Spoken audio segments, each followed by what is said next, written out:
everyone. Bienvenue and welcome to the Jubilee 2025 Debt Justice Education Series. My name is Genevieve Glant. I'm the Executive Director of the Office of Religious Congregations for Integral Ecology, and I have the pleasure of being your MC and moderator this evening. We're so glad you could join us. This evening, interpretation will be available in English, French, and Spanish. Click the interpretation button in the menu. Select your desired language from the list.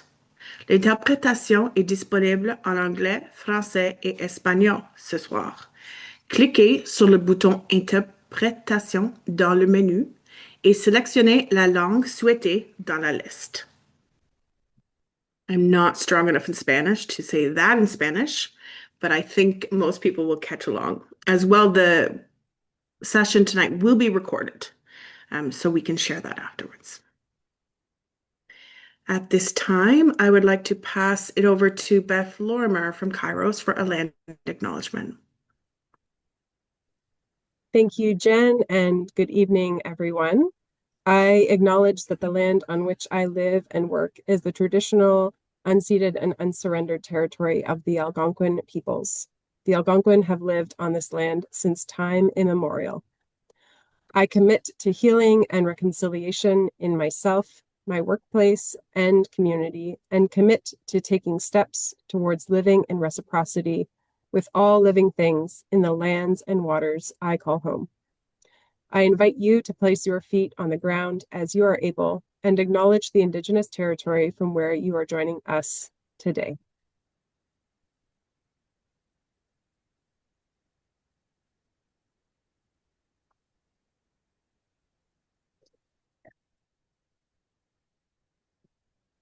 Great, thank you, Beth. And now over to Shannon. Good evening, everyone. It is my pleasure to do the opening prayer this evening. It was intended to be Magdalena Bucas, who is a young adult who has been involved in a number of KAIROS and For the Love of Creation projects and Jubilee projects as well. And she was happy to be here and prepared this prayer for us. So these are Magdalena's words. Please join me in prayer. God of abundant generosity, we find ourselves seated at your table. We see the blessings piled high in the world you have made. In this time of thanksgiving, we give thanks for all you give. God who sees us. As we go about our feasting, open our eyes to the many sitting hungry at the table of plenty. Forgive us, God, we who would take without asking, without sharing, without thought. Create in us a new hunger for the doing of your will. Still our hearts that we may hear the quiet voices. Busy our hands with the work of breaking bread with one another. Amen.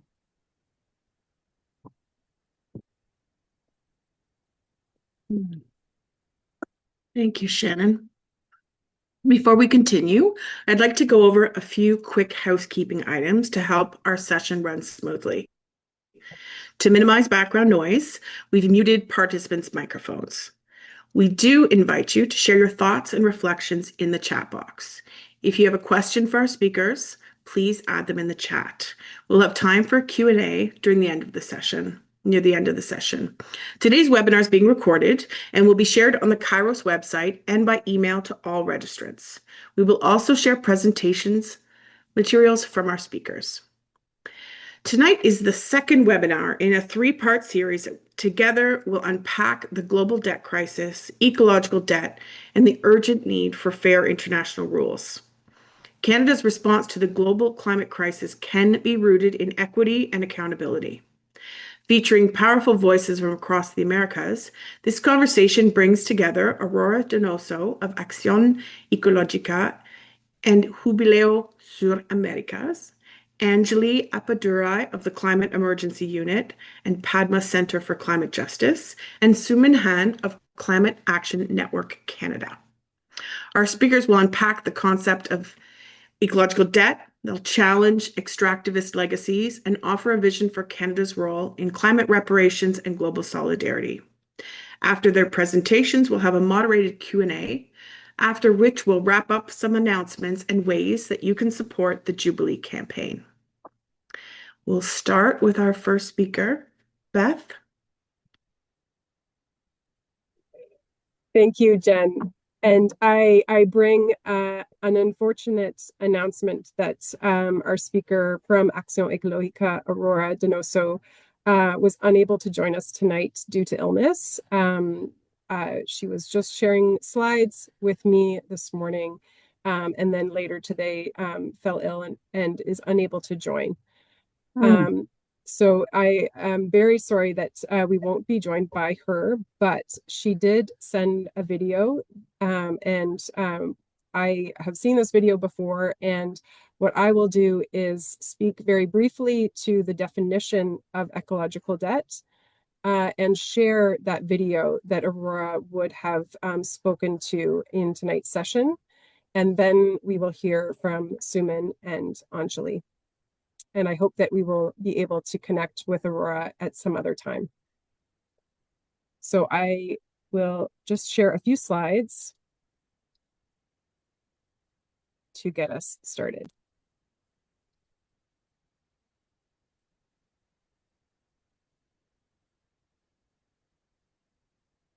When Pope Francis announced the Jubilee year in his papal bull, Spes non confundit, which translates to hope does not disappoint, he made a striking appeal to the world's richest nations.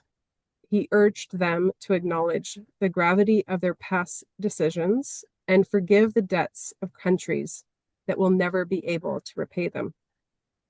But he went further, naming what he called a new form of injustice, the reality of an ecological debt that exists between the global north and south, rooted in centuries of unequal trade and the overuse of natural resources by a few nations at the expense of many. This idea, though, of an ecological debt is not new. The term ecological debt first emerged from Latin American social movements in the 1980s.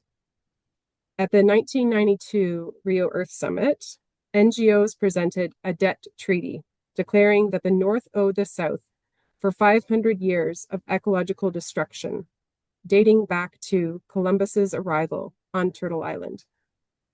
They defined ecological debt as the consequence of trade and economic relations built on resource plundering and global environmental destruction.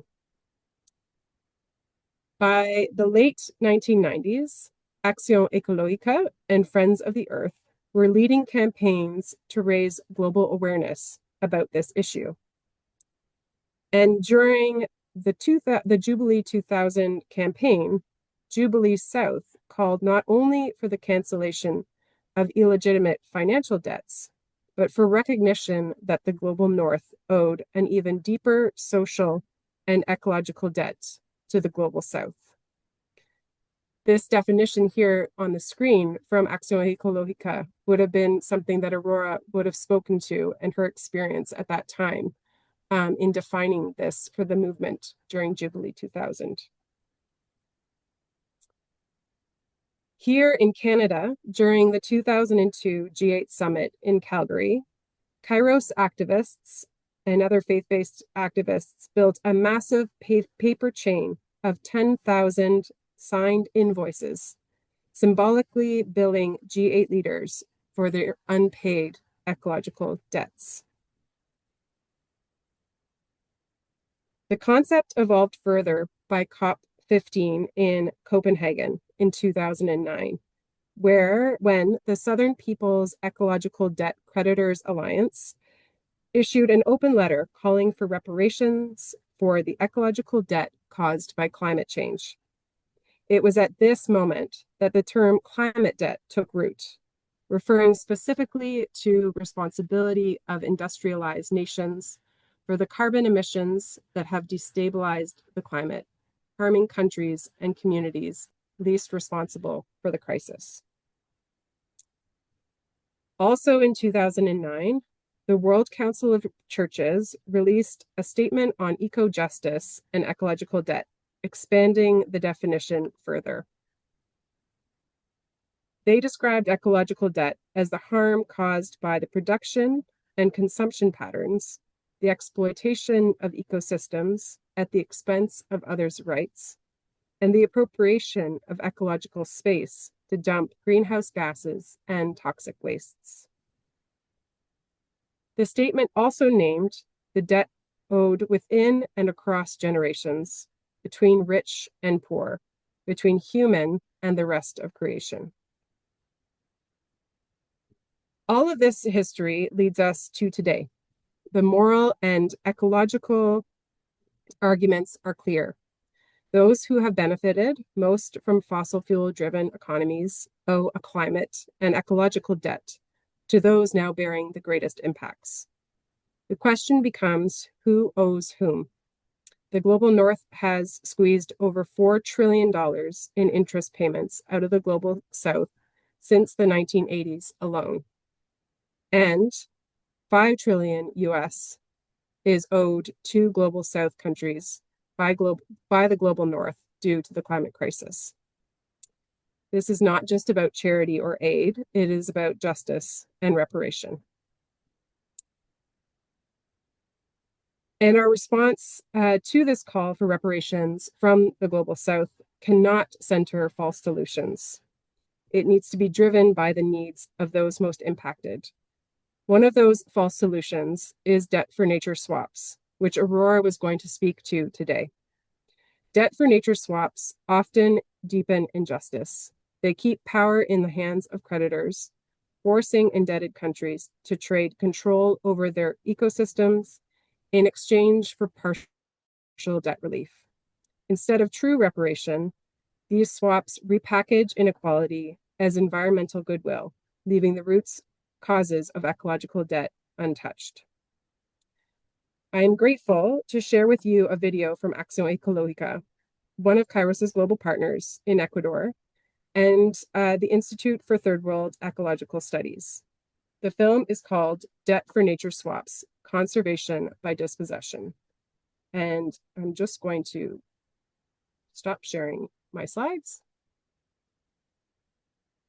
momentarily while I introduce the film, and then I will hit play. The video takes a close look at debt for nature swaps, when part of a country's foreign debt is turned into funding for conservation projects. It focuses on what's happening in Ecuador, in the Galapagos, and the Amazon, and it brings together many voices, including indigenous communities, to ask some tough questions. These swaps are often presented as a win-win for the environment and the economy, but the film shows another side.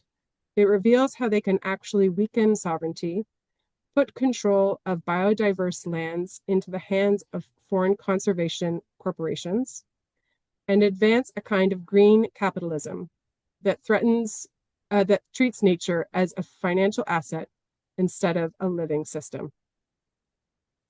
As the filmmakers remind us, this is part of a bigger story about external debt and ecological debt, and about the need for reparations and real solutions, not new financial schemes.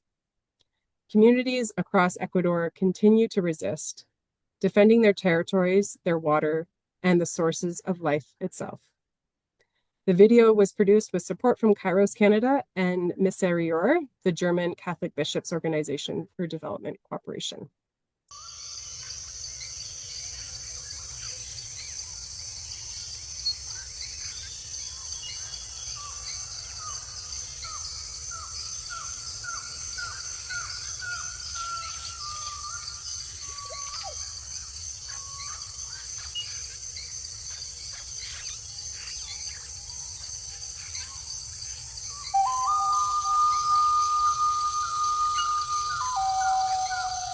El despojo tras el discurso de la conservación busca legitimarse como una supuesta alternativa a la crisis ecológica global.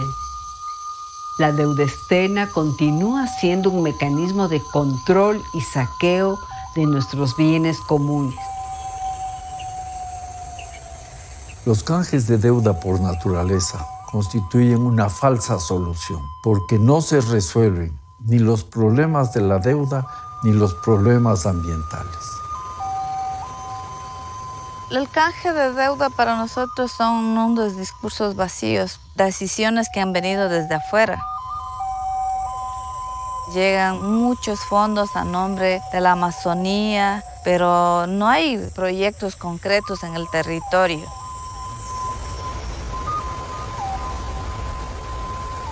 Mainstream conservation has been going through a process of financialization.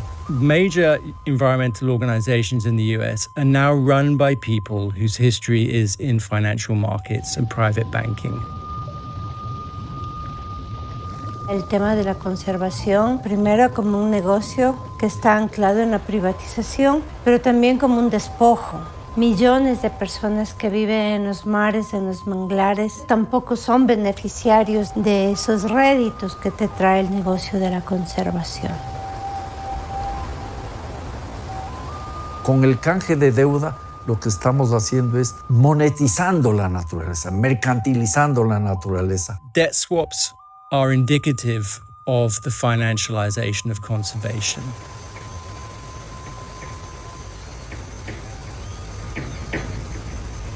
En las cumbres internacionales de Naciones Unidas se ha definido que hay responsabilidades comunes pero diferenciadas y que son los países industrializados los principales responsables del cambio climático y pérdida de biodiversidad.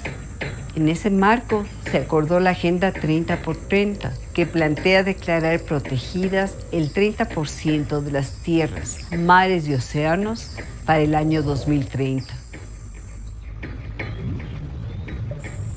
Esta agenda propone destinar fondos hacia los países del sur, sin responder a las causas estructurales que han generado estas crisis ecológicas y climáticas.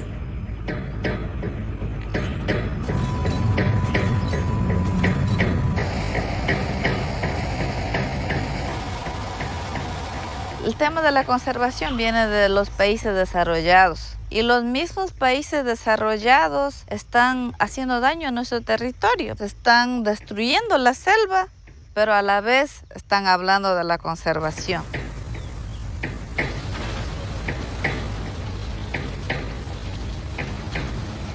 No se han reconocido nunca derechos a los pueblos ancestrales del mar, del manglar, porque siempre se han considerado bienes comunes. Pero los bienes comunes hoy son privatizados en nombre de la conservación. A las corporaciones mineras, turísticas, petroleras, se les entregan concesiones. A los pueblos de pescadores jamás se les ha dado un reconocimiento.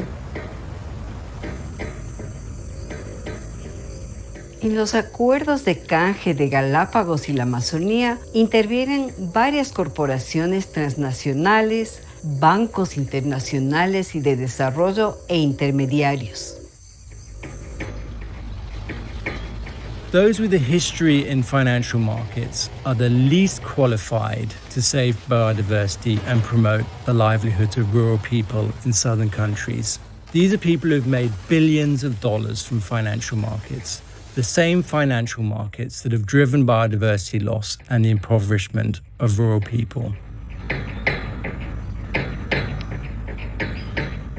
A través de los canjes se ha recurrido nuevamente a la deuda externa como un negocio financiero y mecanismo de control territorial que vulnera la soberanía del país y los derechos de la naturaleza. Desde el 2016, The Nature Conservancy ha negociado 6 proyectos de conservación de océanos a través de la conversión de deuda. Una herramienta con la cual los organismos multilaterales de crédito le doran a la píldora para decir que hay alternativas y hay soluciones, cuando en realidad eso no es cierto.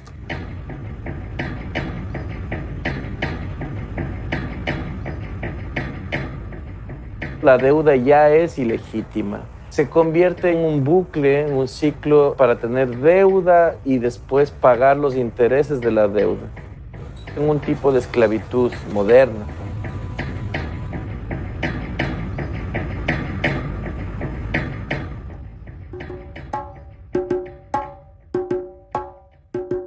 The US NGOs regularly claim their deals are highly transparent and they involve considerable public participation in the countries where they negotiate and finalize these deals. This is simply not true. Las negociaciones para estos canjes se realizaron en total reserva y secretismo, sin pasar por ningún debate social. En el caso de Galápagos, con el GLF, nos informan a la población con un tweet, sin siquiera que haya habido una consulta previa a lo que las comunidades queremos, pedimos y necesitamos. Local NGOs have not been consulted. In fact, they don't know about these deals until after they've been concluded. El territorio comprometido en estos canjes es, en el caso de Galápagos, la Reserva Marina Hermandad, que se suma a la Reserva Marina Galápagos, ampliándose el área protegida a 193,000 kilómetros cuadrados. En el caso de la Amazonía, el canje comprende 6,400,000 hectáreas de áreas protegidas, bosques y humedales y además la inclusión de 18,000 kilómetros de ríos amazónicos. Estas áreas estarían ahora subordinadas a los condicionamientos y control de las entidades que intervinieron en la creación de estos fondos. There's a lot of issues around transparency of the transaction, involving money going through special purpose vehicles, offshore tax havens. Para el manejo de los fondos de conservación condicionados por el canje, se han conformado dos fondos fiduciarios, el Fondo Biocorredor Amazónico y el Galápagos Life Fund, registrados en Delaware, un paraíso fiscal. Con este canje de deuda hay imposiciones sobre el uso de los territorios que afectan la autonomía de los pueblos, sobre todo los pueblos originarios. Traen proyectos implementados ya con el pensamiento de ellos a los territorios. ¿Cómo puedes venir con las iniciativas, con tus ideas que no son alineadas con las de las comunidades?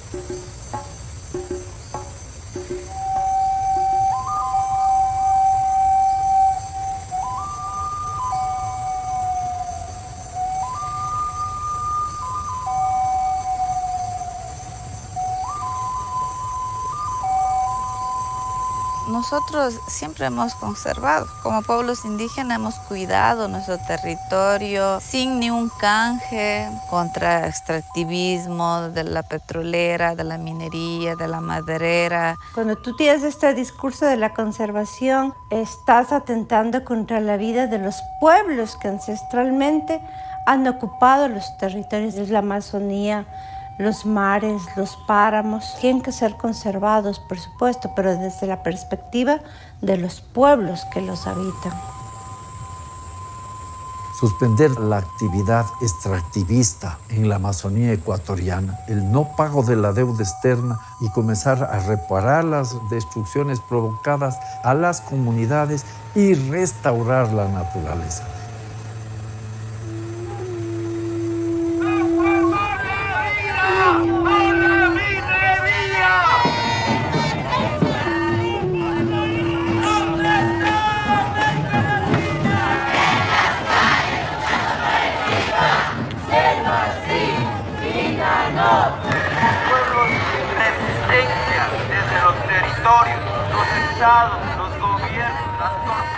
Debe haber una reparación real. Estamos lastimados, hay una herida ahí. Es un derecho de los pueblos indígenas y un derecho de la Amazonía, un tema de justicia climática. Seguiremos respondiendo con múltiples resistencias para la defensa de los territorios, la naturaleza y la soberanía de los pueblos que los protegen.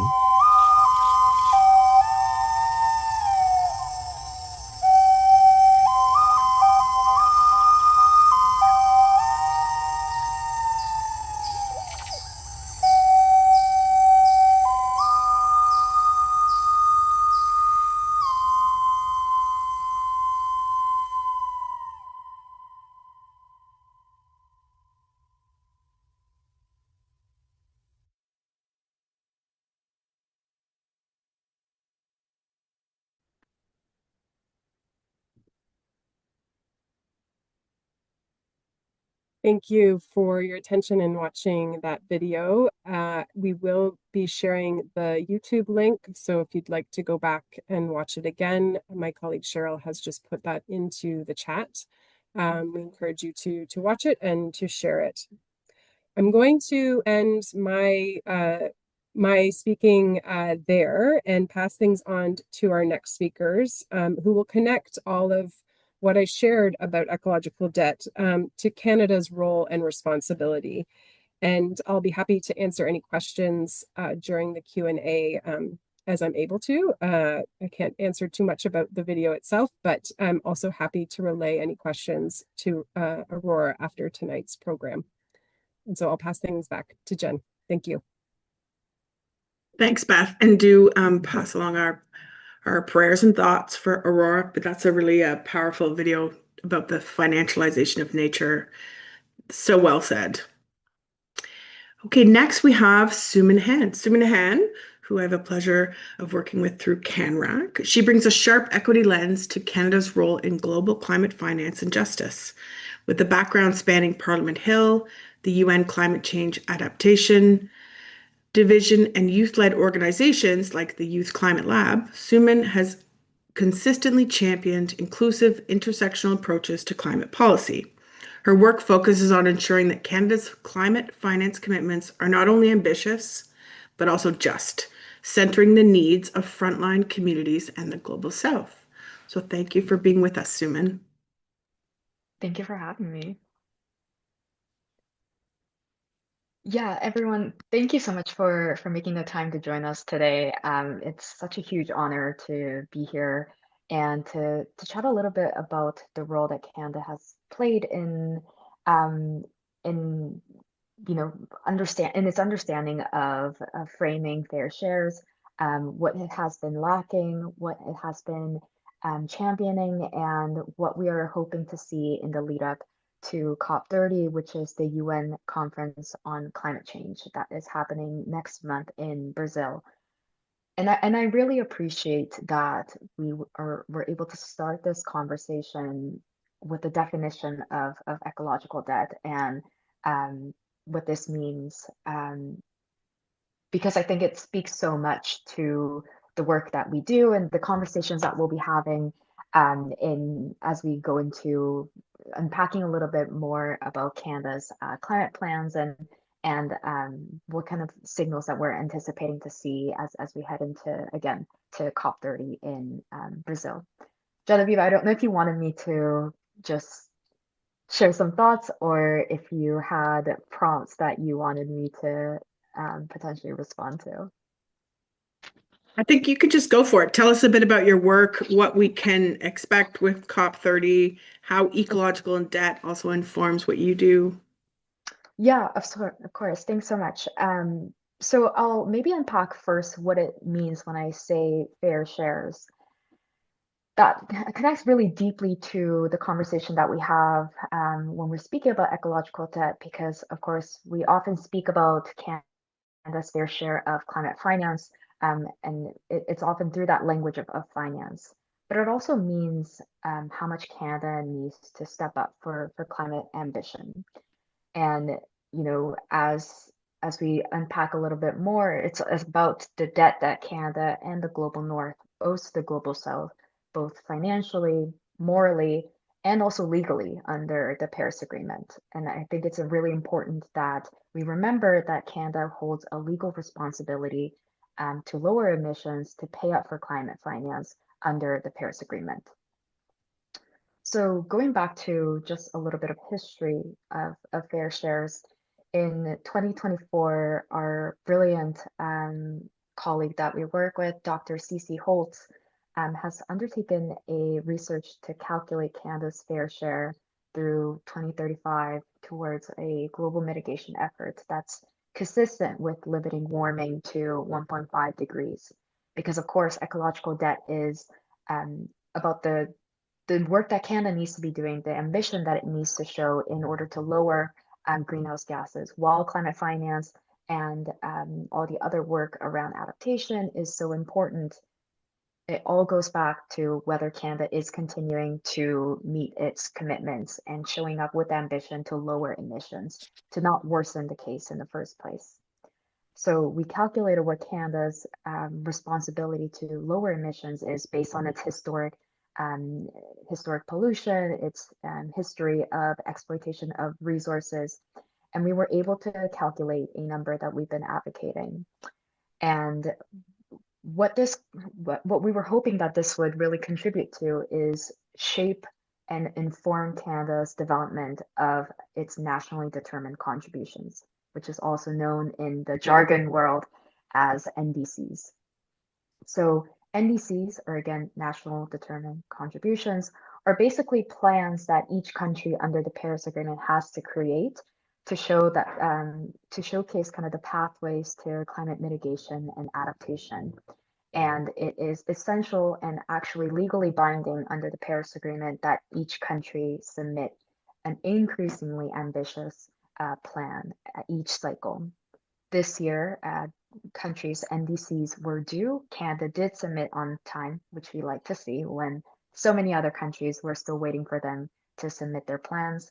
However, it severely lacked ambition that we were hoping to see.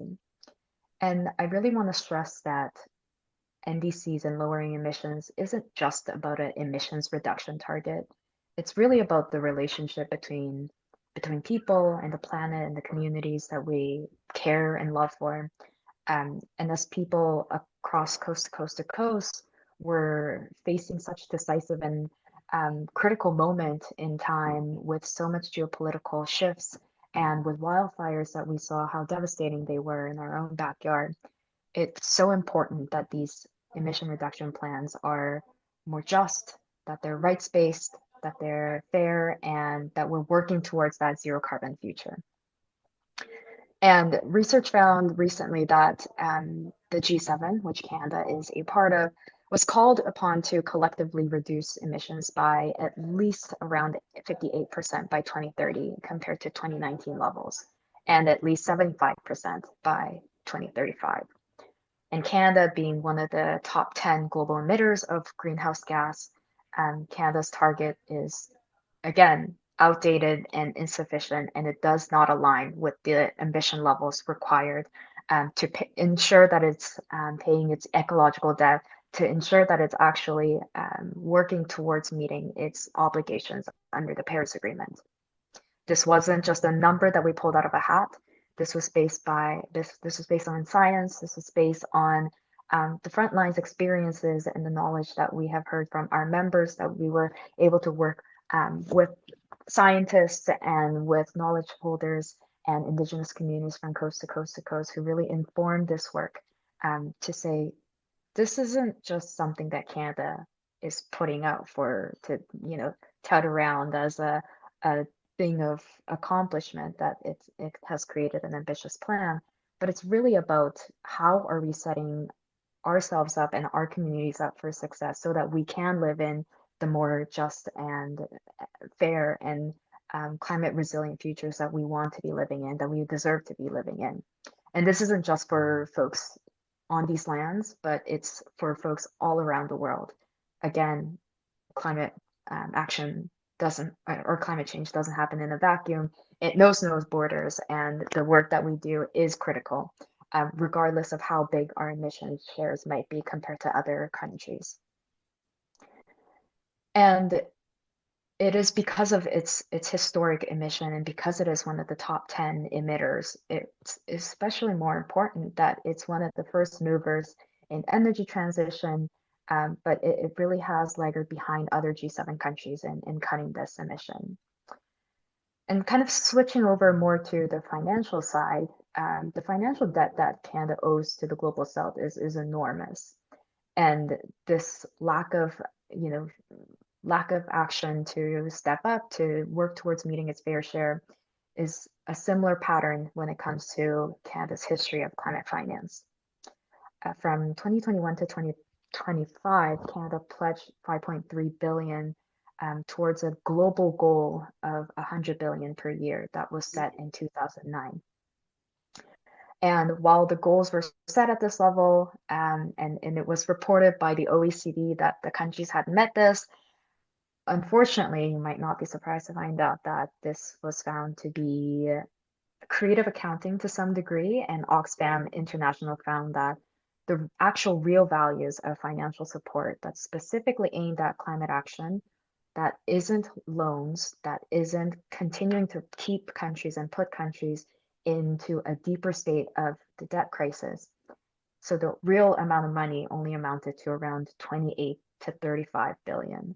So out of a 100 billion goal, only 28 to 35 billion was actual climate finance that should have been counted. And to put this into comparison with how Canada has been doing, we have been calling for at Climate Action Network International, we work closely with our development and humanitarian sector colleagues at the Canadian Coalition for Climate Change and Development.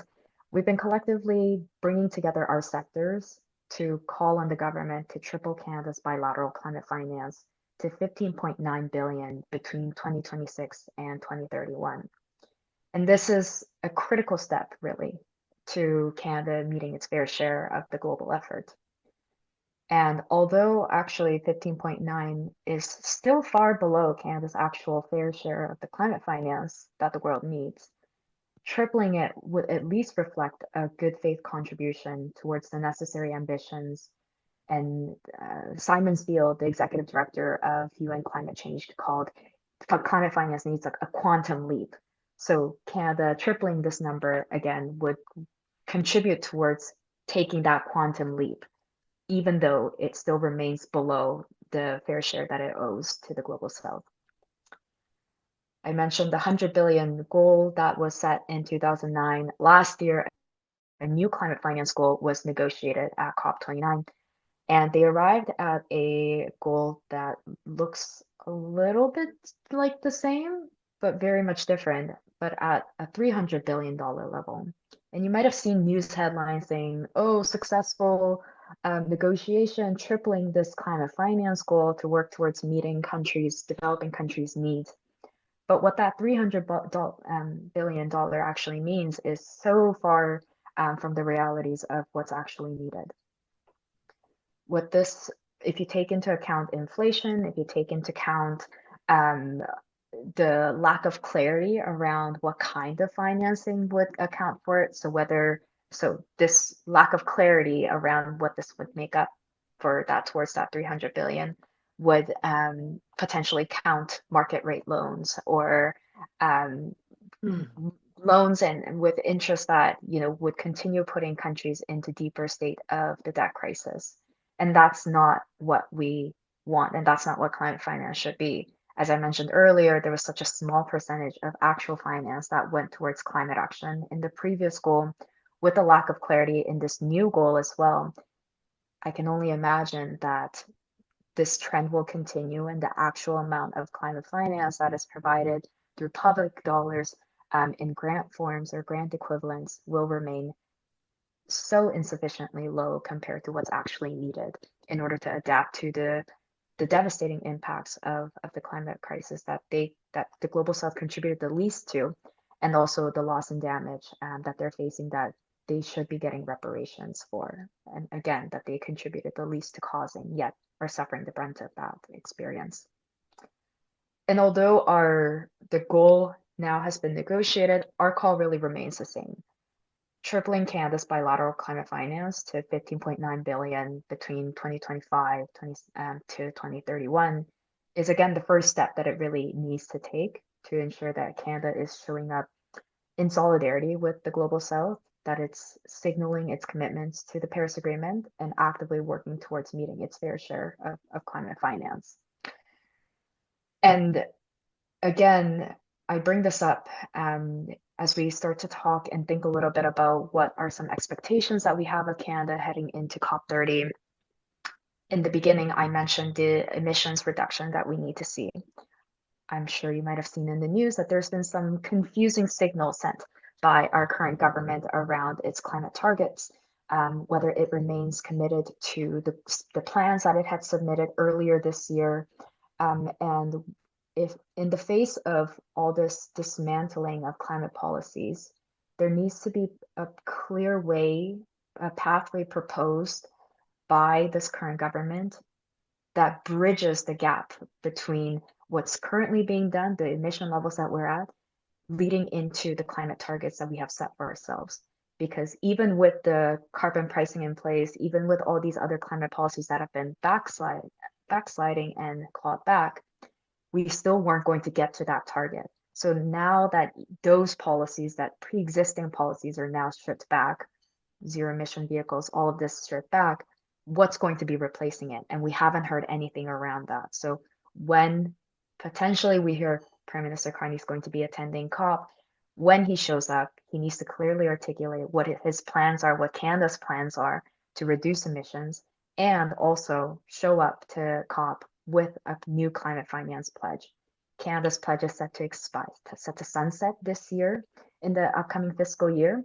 And without clear plans, without clear pledges indicating how much money Canada is going to be providing in high quality grant equivalent public dollars, we're only going to continue eroding the trust between the global north and the south. And that's Canada taking steps away from paying its fair share, away from paying the debt that it owes to the global south. So kind of tying all of this together, we look at other things that are influencing Canada's obligations to pay up its fair share. Earlier this summer, the International Court of Justice, which is the highest court in the UN, released an advisory opinion that countries have a legal obligation to lower emissions, and that damages faced by lack of action, countries in the global south may be entitled to reparations. And in a world, in a financial landscape where we're hearing so much about lack of fiscal space, the need to ensure that we're continuing to pump private finance into it, to blend finance, so there's de-risk, we're using our public dollars only to de-risk and let private interests, private sector interests take over what and lead what's the climate action project worth funding. That kind of narrative is then put on examination, saying you folks in Canada, you folks in the global north have a legal obligation and a moral obligation to ensure that you are following and aligning yourselves with the goals of the Paris Agreement. So you'll hear more as we head into COP around how that legal obligation plays into, again, Canada paying its fair share and ecological debt that it owes. And earlier this year as well, around the same time, the Financing for Development conference took place in Spain. So this was a conference that happened, the last one happened a decade ago. This is the first time since the signing of the Paris Agreement, since the UN Sustainable Development Goals were established, that the countries gathered together to talk about the seriousness of the debt crisis that the global south is facing today. I believe there was a report that came out saying that the global south is facing 11.4 trillion in debt interest alone right now, and that's the highest it has been. And that's a staggering number that really highlights the fact that some countries are paying more on servicing their debts than they receive in climate finance. And these are often small island developing states and countries that are made most vulnerable by lack of action by global north countries and lack of climate financing that it is being provided. But going back to that financing for development, what really stood out from this conversation is that this was a real intentional effort by economic justice groups and climate justice groups to come together and say, we're often pitted against each other to fight for the same amount of funding. We are always told in the climate finance world that, well, if we increase climate finance, then foreign aid is going to go down. Or development and humanitarian sector hears, well, if we raise ODA, this foreign aid, then climate finance is going to have to go down. But the problem is the financing does exist. It's just being allocated to the wrong places. It's being allocated to the new NATO pledge to provide 5% GDP. It's going towards funding genocide. It's going towards military. It's going towards fossil fuel subsidies. If we redirect those funds to actually paying for what's worth it for our future collective well-being, and not only for us, but for our future generations, then we are able to find that financing. But this forum was particularly important to come to really recognize the seriousness of the debt crisis.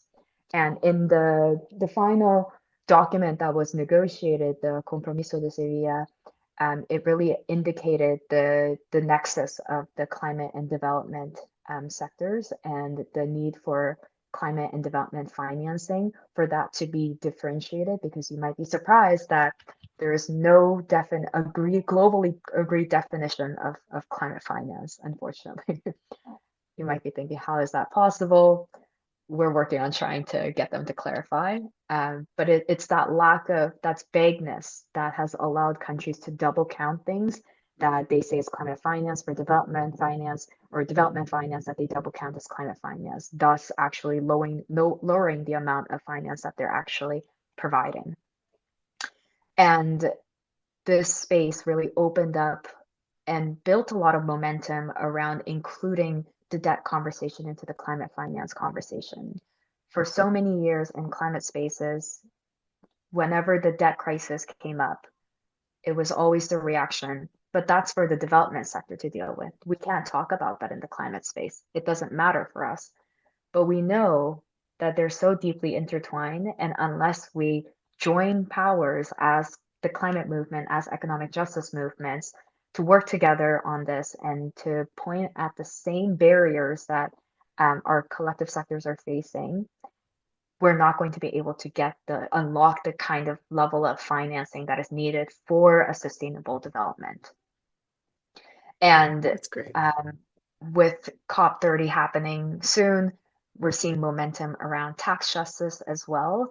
And at COP30, we'll be keeping our eyes peeled for, again, a new climate finance pledge, some momentum around how climate debt that it owes to the global south will be addressed following the insufficient climate goal that was agreed last year, and how we might be able to clarify the vagueness that currently exists to ensure that, again, we can deliver the kind of high quality level of financing that is actually needed by the global south, and ensure that we're calling on Canada to raise ambitions, to show up as an ally to the global south, as it frequently claims that it is, and to ensure that we're holding Canada accountable to previous pledges that it has made, to ensure that Canada is following through on plans that it has made, that we're actively working with our allies to step up our ambitions, and we're not siding with parties and countries that have been sieged by the interests of the fossil fuel industry.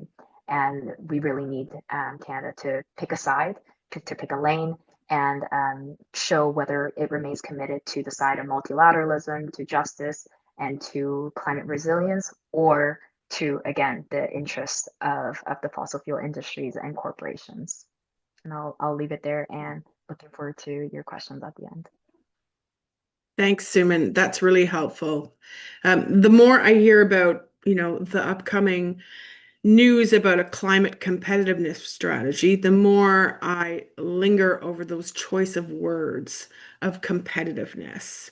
And we heard from the video that we're talking about the financialization of nature, conservation as privatization, commercializing nature.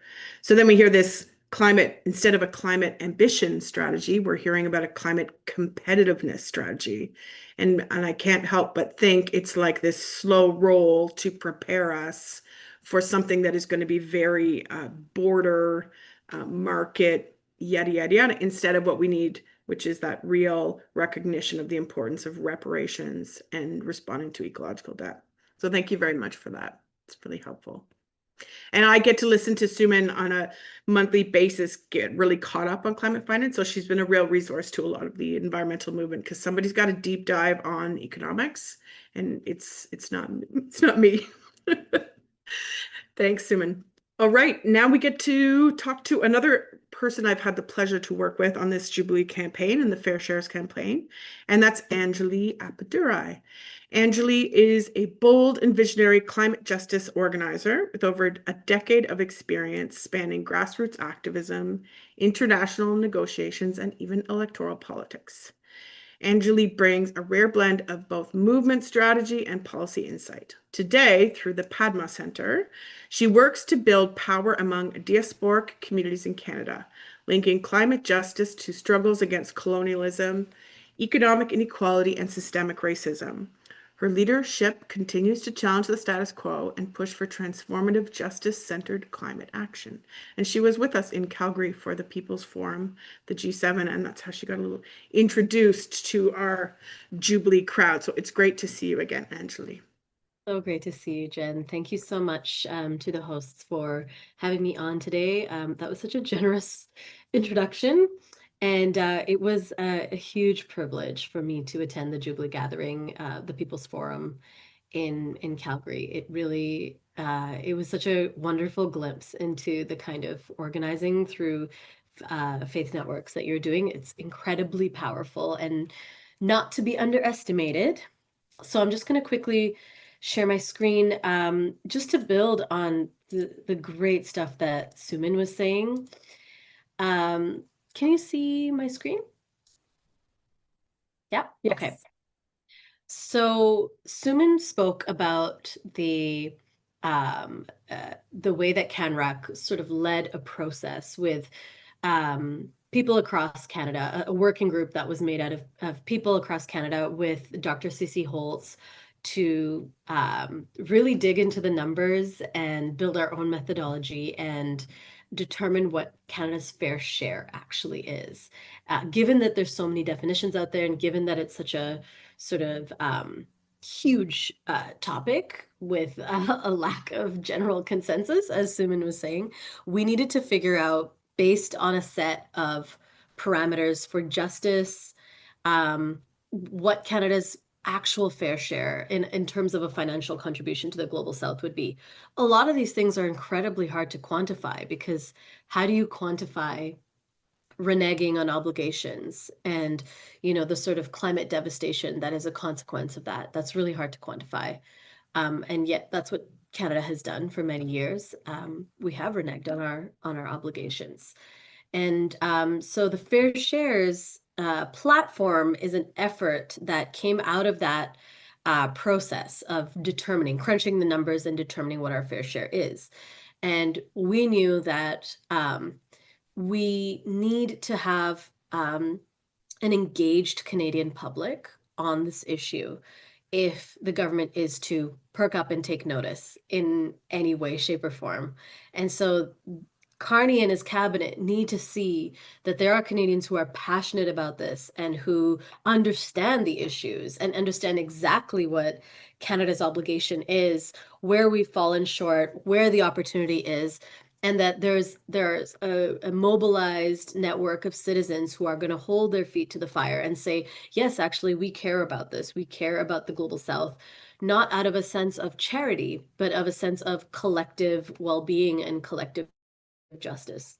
So the platform was a process where we got a whole bunch of climate experts and movement builders from across the country together to all crowdsource now a document that lives at that website right there. That is a set of 12 demands to the Canadian government that have to do with different aspects of fair shares. So the platform is, so as Soomin mentioned, after we crunched those numbers last year, we determined that Canada's true fair share of climate finance for mitigation alone is in the ballpark of 58 billion Canadian per year from 2025 to 2035, which is a staggering number and is not a particularly politically useful number because it's so big. And it doesn't even include adaptation or loss and damage, which are key pillars of climate finance. This is just money that Canada should be paying to the global south to support other economies, global south economies, to reduce their emissions. So it's a huge number.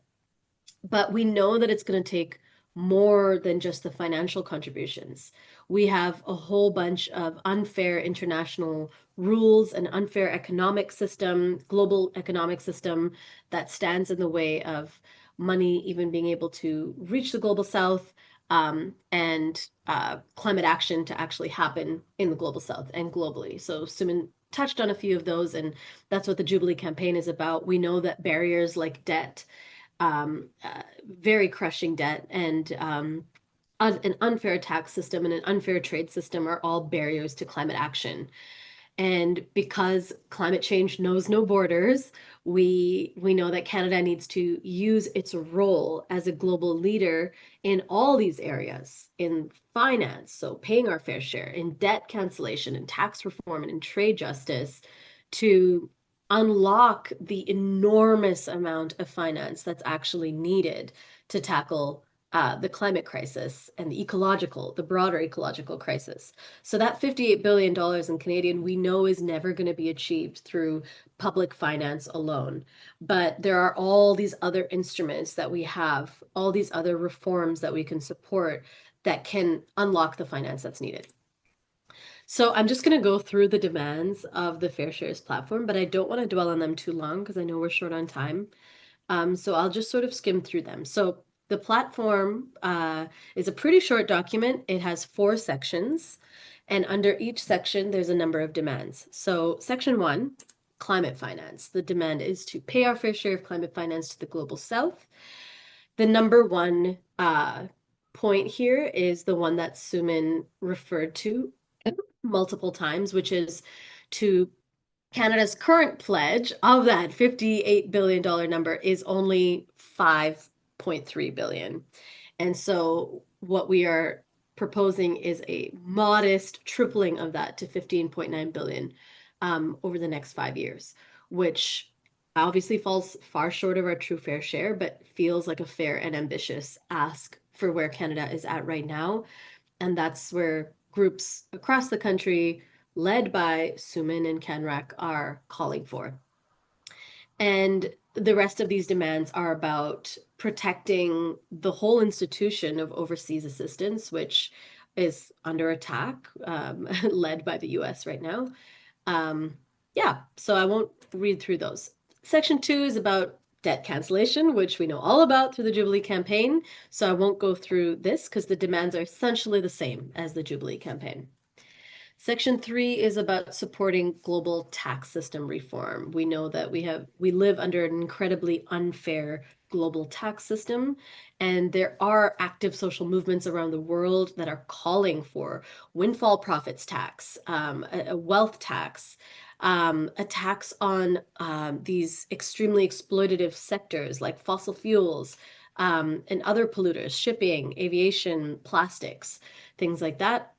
And also to support the creation of a new UN mechanism on tax, because it's not enough for a bunch of rich countries to get in a room and determine global tax rules. We need a true multilateral body to manage our broken tax system.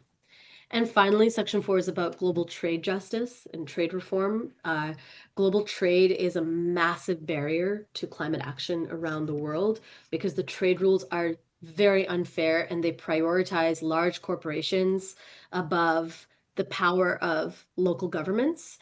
And they really draw power away from communities and into these multinational corporations. And so there are lots of movements around the world for trade justice, and Canada urgently needs to play a more just and fair role in the global trade system.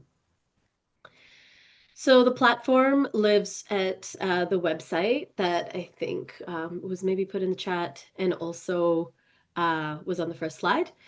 And so there's a few ways to engage. So with the platform itself, there are 2 things you can do. You can sign up as you can sign the petition for the Fair Shares to support the platform as an individual. And that's on the website. Or if you belong to a group, any kind of group, you can do an organizational sign-on, and then your logo goes on the website and you become an official signatory to the platform. I mean, obviously, alongside the platform, we have the Jubilee 2025 petition. That's another way to support it because so much of the platform is sourced from the Jubilee petition. CanRec is doing really incredible work led by Soomin to keep us informed of climate finance, and they're going to be doing a lot of really great reporting from COP. So keeping an eye on their updates. And there's another institution called the Civil Society Equity Review, which is a report that's produced every year that provides a really comprehensive overview of this stuff. But yeah, I would point to those first three things as very concrete ways to engage with these demands. Sign the platform and the petition and get your organization to be a signatory as well. And so for the Fair Shares work, this is my last line. We have a working group that's made up of a few folks across the country, and this work, I just want to say, is really depends on us being engaged and involved and learning more about these very dense economic issues. And so that's what the Fair Shares platform is about. It's we know that we don't have enough power to win those demands yet, but the platform itself serves as a tool for that sort of collective education to happen. So I think the most powerful thing we can do is to stay informed on this stuff and make sure that we're not in the dark about it, and build momentum between all of our groups and our networks across the country to work towards a bigger win next year. Thanks, Anjali. That's really helpful. I remember too what one of our previous conversations you talked about how the Fair Shares platform is also the long view. This isn't stuff we're going to get quick, but as long as we keep it front and center, that we're clear that this is an unjust trade system, that the global tax system needs to be revamped.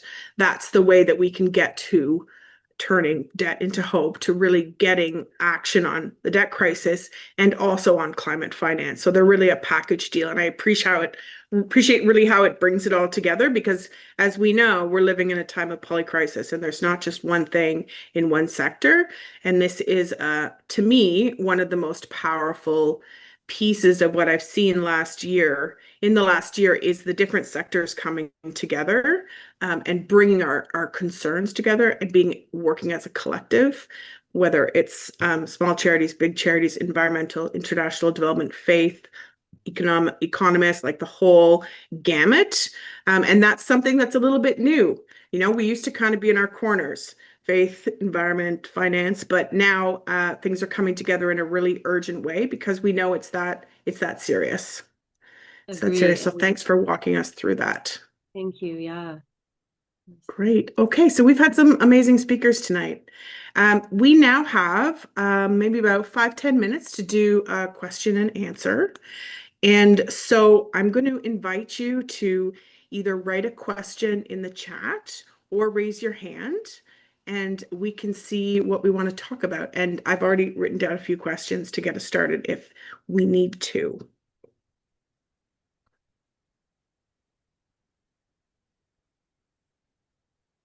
Maybe I'll go with one. So I was introduced to the work of the Civil Society Equity Review in the last year, and it was a really profoundly interesting analysis of how we get to these numbers and what Canada's role is. And it made it really tangible and clear, which was something that's a bit new, because how do you talk about, billions, right? I was really intrigued by Dr. Cece's work, and I wanted to ask, how have these numbers been received? This idea of civil society coming forward with our own analysis, how's that been received, whether that's been by community groups or by government? I mean, you could probably speak more to government or to both, really. Yeah, I'm happy to kick it off. Thanks for that question. I mean, the numbers are staggering, right? And it's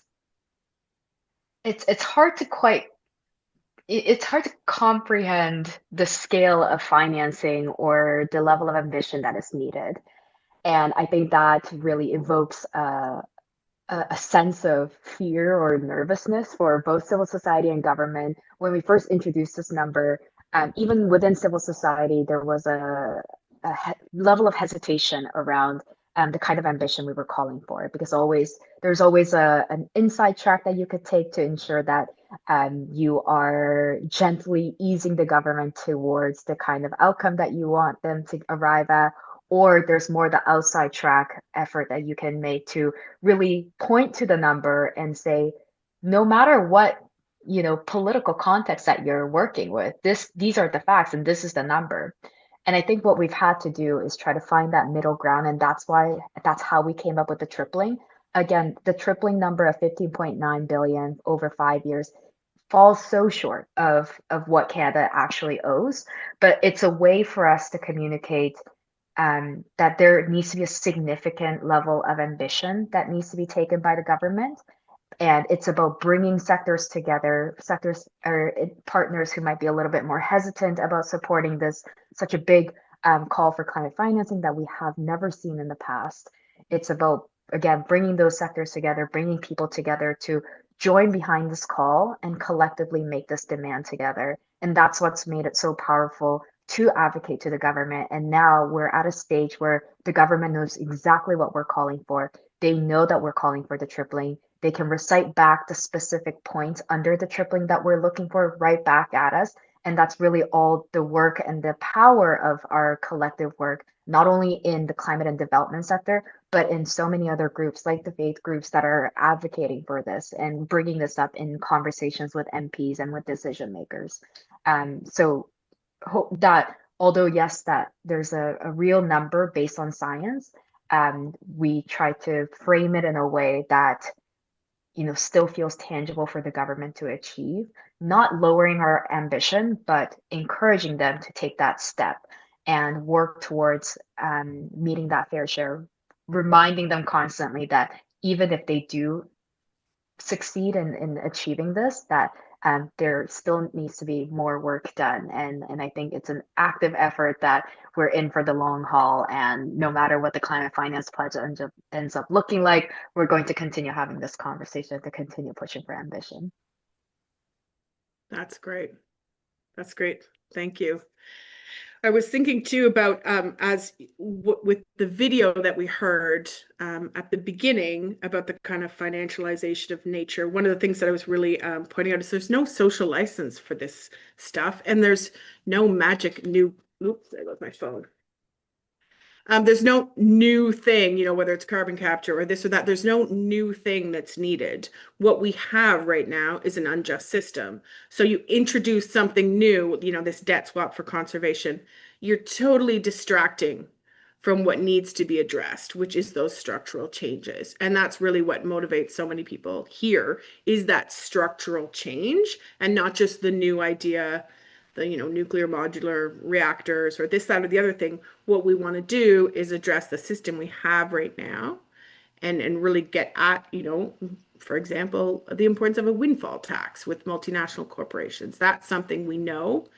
We know that. We know multinational corporations are a problem. We've known they've been a problem since I was in university. So let's address that before it gets any worse and avoid kind of these new solutions. So, Pat, would you like to speak?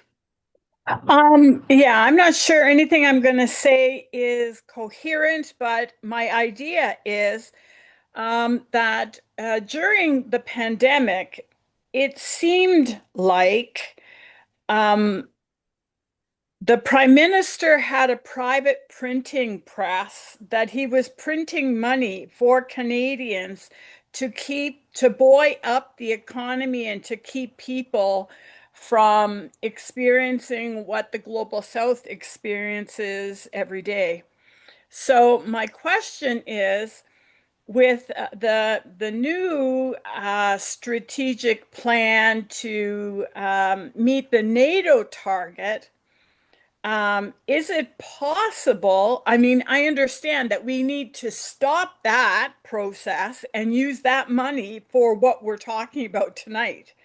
But given that it has been one of Mark Carney's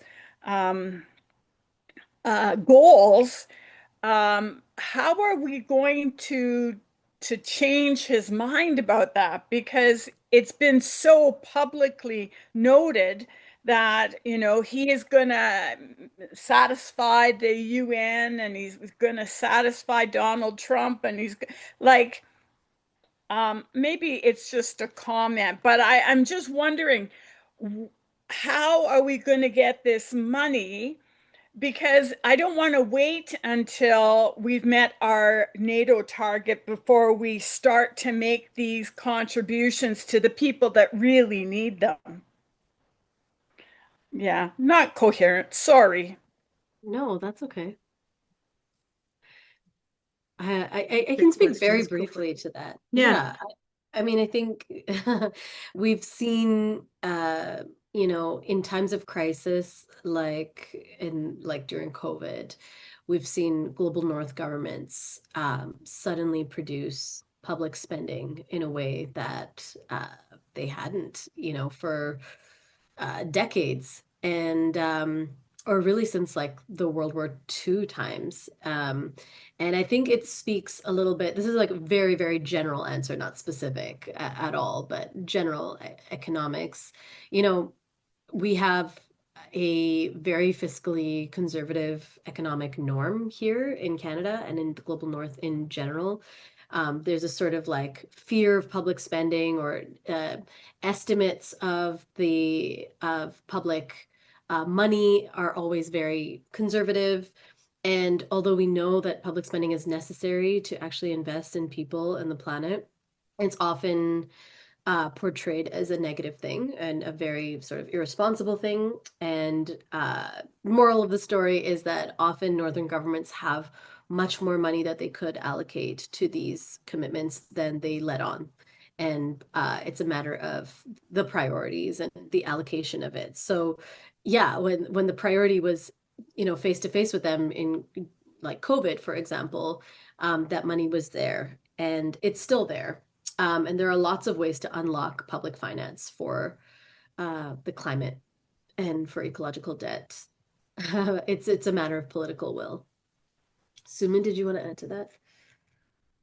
Yeah, definitely echoing that it's putting the public pressure on governments and reminding them that we can pay for it. My colleagues at Oil Change International did this study. This is an update from a last year study that they did showing that we can actually pay for it. There does exist public funding to pay for our fair share of climate action, and it has the potential to unlock 6.6 trillion every year. And if we stop ending fossil fuel handouts, if we make big polluters pay, if we tax the ultra rich, these are just a few options that we have available right now that we can tell the government, you keep saying that there's limited fiscal space to pay for this stuff. Look at these options right away, because that's always the excuse that they give us. But this research clearly shows that there does exist financing. It's about that choice that they're refusing to make. And it's also, I think, about reminding our communities and folks around us, folks that we love, that we interact with, not only within our work professional sense or in the spaces that we volunteer in, but beyond that, that climate finance and this ecological debt that Canada owes isn't just a niche international problem. It is our own problem that we need to be actively speaking about. It impacts our daily lives. Climate action that doesn't happen elsewhere means that it is endangering our loved ones. It is endangering our own lives. Because again, climate change doesn't stop at our borders.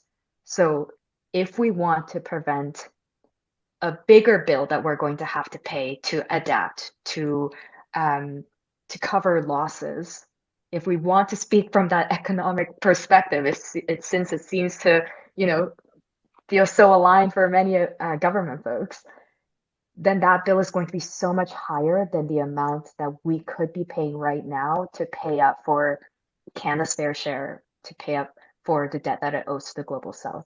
That is the much more economic choice, and it's about the public raising that to remind politicians at our local levels, our MPs, our ministers, and of course the Prime Minister, that this is something that we care about, and it's not just some thing that happens at an international conference. It is an active thing that impacts our daily lives and our livelihoods and our well-being. Thanks, Soomin. That's very well said. And I think we've got a comment / question from Susanna, which ties into that, which is around subsidies to fossil fuel companies. So that's the public dollars. That's the money that we are not spending on climate action. We are instead spending to subsidize fossil fuel companies. And connecting also to something that is a thread that's gone right through it is the lack of transparency. So I know one of the big problems with committing to phase out inefficient subsidies was who defines what's an inefficient subsidy. And when they changed that definition because it didn't quite work out the way they were planning, what about that? So that need for transparency about how the Canadian government is implementing what we expect in terms of ambitious climate policy. And then a question from Joe. Maybe I'll take, this is the last question before we wrap up. But the famous climate, what is it? Canada's competitive climate strategy. And where did that come from? And when are we going to see it? Is that related to the budget? Is that related to COP? Who's contributed to that policy? So I know Soomin knows a little bit. I'm happy to kick it off.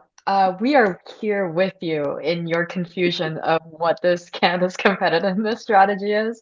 My domestic policy colleagues have been really diving into trying to source a lot of intel and figure out how we can best influence it, because of course, competitiveness doesn't mean just extract, extract, extract. It means investing into renewables.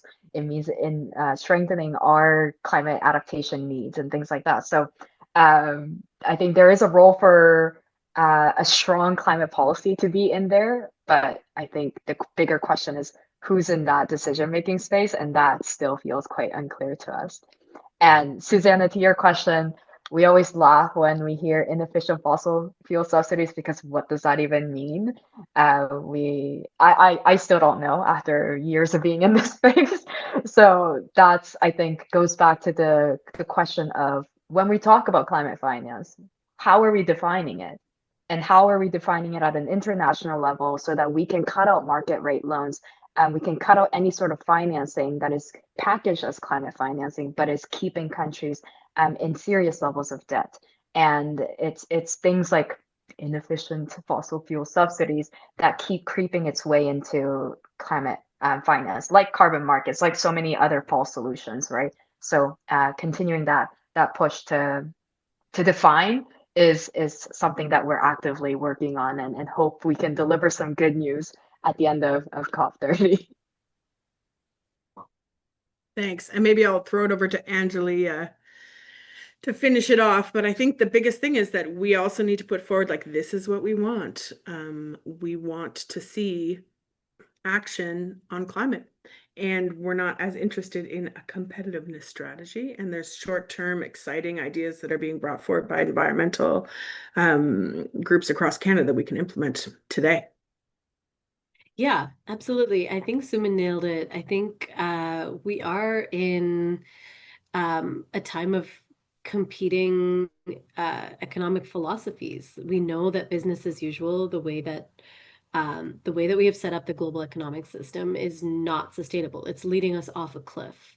And we absolutely need a different, fundamentally different way of thinking about our economy and the global economy. And so Canada should be taking leadership in that regard. We are in a position to do so, and it's our job to hold them to that. It's our job to provide the push from the bottom to show them, look, you have a mandate to do this. We're asking you to do this for our well-being. not as an act of charity at all. And so I think supporting each other as our movements, to understand that deeply for ourselves, that if we don't unlock that finance and if we don't change those economic relations, we're headed for disaster. I think that's something so important for us to keep educating ourselves on as well. Absolutely. Thanks so much. So thank you so much for being our speakers, for your wisdom, your commitment, and to all of you here today for being a part of this important conversation. We're grateful that so many of you have already added your voice to the Jubilee petition, and your commitment is helping this campaign go forward. If you haven't done so, please sign the petition. My colleagues will add the link in the chat. And then this is the step where we really need help. The powerful next step is to invite others in community to sign the petition as well. We have a goal of 100,000 signatures in Canada in 2025, and the outreach you can do can make all the difference. We're really into this next step. We need to go further and farther in our reach, and you are the means to do that. Maybe you sent it around once, but this is the chance to send it around again. There's a few ways you can help this. You can share the petition link on your social media or in your community newsletters. I know there's a religious congregations who have community newsletters and lots of folks who read them. We have an amplification toolkit for template messaging you can use. And then use that animator's toolkit for paper petitions that you can print out. There's worship resources, graphics, and more to invite others to take action. And then there's a few upcoming opportunities that are perfectly designed to help amplify the Jubilee 2025 campaign and help us reach this 100,000 signatures. First up, from October 12th to 19th, that is right now, and up to November 10th, please join us in this Proclaim Jubilee initiative. The timing is perfect. The 2025 World Bank Group / IMF, International Monetary Fund, annual meetings run from October 13th to 18th in Washington, D.C. And the UN Climate Change Conference, COP30, begins on November 10th. And the G20 meets November 22nd to 23rd. So this is the moment where we really want to proclaim Jubilee so that all of those groups hear from us and learn about how important these changes are for us. Participation in the campaign is simple. You just need a group of people and some way to include a horn. For more information, visit the link in the bio, Proclaim Jubilee. And then second, from October 14th to 16th, that's when some folks are in Brazil for COP, and many people across the world are rallying on a day of mobilization. It's a global weekend of action for climate justice, and it's the middle weekend of COP30. So gather members in your community for a Candles for COP vigil or a Jubilee walk for climate and debt justice. For the Love of Creation invites groups across Canada to host candlelight vigils in their own communities on that weekend, November 14 to 16. This will be a time to reflect, to share our love for our planet, and share our hopes for a truly transformative action to happen at COP. It'll be an excellent opportunity to invite people to sign the petition. That same weekend, Development and Peace Caritas Canada invites you to organize a walk in your community to show solidarity with people living in countries in the Global South that are facing the impacts of debt crises. If you're interested in following the Jubilee conversation at COP30 and want to be part of the For Love of Creation Animator Circle, visit the For Love of Creation website for more details. And then, last but not least, next week, Wednesday, October 22nd, is the final session in the Debt Justice Education Series. And that's about Time for Global Rules, a case for a UN framework convention on debt. And you can invite others to attend or register and get the recording and listen to it like a podcast. We'll be joined by Patricia Miranda from LatinDad, the Debt and Development Network in Latin America, and Anita Thomas, chair of the NGO Committee on Financing for Development. And there's a lot of acronyms that I just ran through there. So great work on the translators. I just started talking faster. But these are really crucial moments when groups are rallying around to send a clear message to our leaders that we need change, and we're really excited about seeing it and seeing you participate in it with us. So thank you very much to everyone for being here tonight, for welcoming and appreciating our speakers. We'll give them a round of applause. Thanks to KAIROS and everybody working on the Jubilee Debt Campaign.